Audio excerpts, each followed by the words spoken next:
Wakil Gubernur Aceh Fadlullah bersama Kapolda Aceh Ahmad Kartiko dan Wali Kota Banda Aceh Eliza Saaduddin Jamal meluncurkan inovasi layanan pada UPTD Samsat Aceh dan pemberian insentif pajak kendaraan bermotor bagi penyandang disabilitas di Anjuk Monmata Komplek Meligo Gubernur Aceh pada Selasa 27 Mei 2025.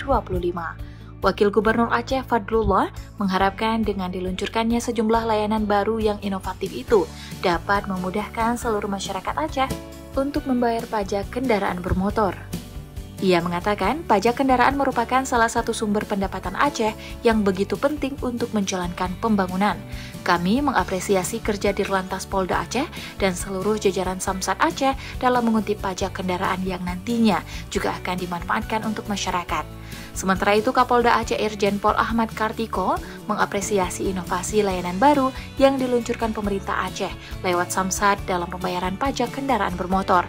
Menurutnya, di era kemajuan teknologi digital saat ini harus terus disikapi dengan berinovasi agar pelayanan kepada masyarakat mudah diakses dan inklusif bagi semua kalangan termasuk pelayanan pajak.